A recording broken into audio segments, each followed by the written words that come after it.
Dividend investing can truly be as easy or as complicated as you want to make it. Now, what I mean by this is that you can, of course, spend days and days researching single name stocks and try to time the perfect entry point to start a brand new position on a stock and lock in a nice starting dividend yield. Or, of course, as an investor, you could take a dumber, more simple approach that, believe it or not, a lot of newer investors seem to miss altogether. Now, in this video, we're going to go over why many times the dumber investors seem to make all the money when it comes to long-term investing, and exactly how they're able to do this step by step. Now, if you happen to be a long-term dividend growth investor, make sure to stick around because I promise you are not going to want to miss out on this information. I just finished my brand new dividend investing ebook where I share exactly how I went from zero to now over 7 figures invested, and also on how I earned more than $6,000 per month in dividends. I also finished my custom dividend tracker that you can use to track your dividend income progress on an ongoing basis. So make sure to grab yourself a copy of my dividend investing ebook and the new dividend tracker today. It's the first link in my description. Now, let's be real, as newer dividend growth investors, you or I remember going through a list of different stocks and basically sorting them from highest yield to lowest yield and picking the few names, the few companies that we thought were going to send our portfolio to the moon.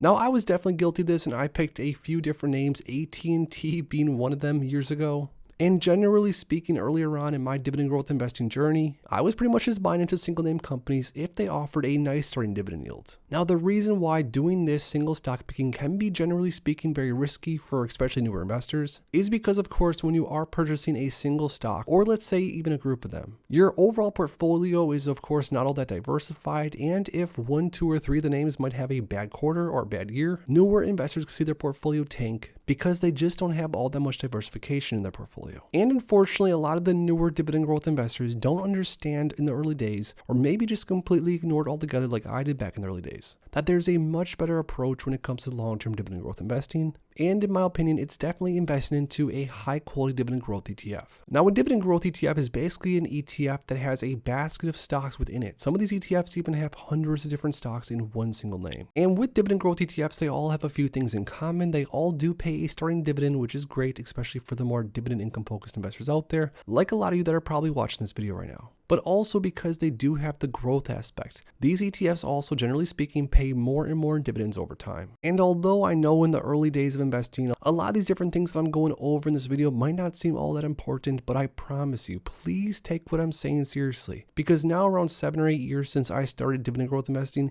these are the things I wish I knew right off the bat. Now, one of the metrics that's very important, and of course that has a lot to do with dividend growth ETFs, which is the simpler, dumber way to invest really, is the metric dividend growth rate. Now, dividend growth rate is pretty simple. It's basically how much an ETF or stock pays in dividends annually compared to the previous year. So like a basic example, if a stock or ETF, let's say, paid $1 in dividends in 2023 and then paid $2 in dividends in 2024, the dividend growth rate would be 100%.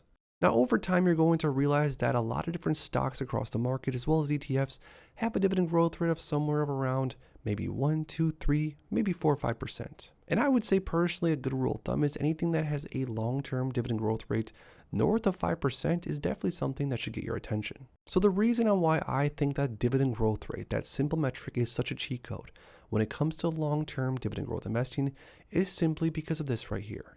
If you look at this graph right here of every single dividend payment on a quarterly basis that the SCHD ETF, for example, has paid since the inception of the ETF, you can see one thing that's very specific. Over time, the SCHD ETF has paid more and more in dividends on a quarterly basis at a pretty impressive rate.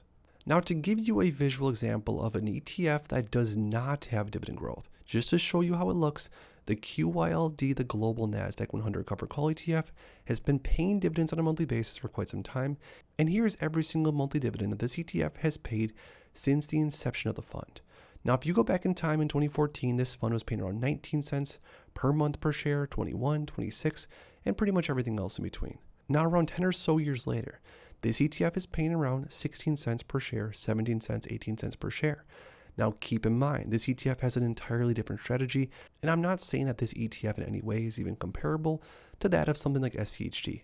But just to give an example, a visual of what a lack of dividend growth looks like, this is what it looks like right here. Now, this is going to be extremely important, especially for those longer term investors out there that are interested in building a massive portfolio, maybe not within 1 year, 2 years, but maybe 10, 20, or even 30, 40 years. Now, the power of compound interest is going to grow substantially faster if you are investing into an asset that is also paying you more and more in dividends year over year. Now, you might be asking me at this point, well, what's an actual example of an ETF that does offer dividend growth and is also well diversified? And for this example, we'll look at the SCHD ETF or the Schwab US Dividend Equity ETF. Now, going back to dividend growth for a second, you can see that over time, every single quarter that SCHD has paid a dividend, at least historically speaking for the most part, has continued to get larger and larger and larger. Take 2014, for example. Back in December, SCHD paid 28 cents on a quarterly basis, where just as of recently in December, now SCHD is paying 74 cents on a quarterly basis. Now, simply put, this means that for every single share that you owned back then, you are basically getting paid more and more and more over time, which is only going to help when it comes down to building a compounding machine of a portfolio.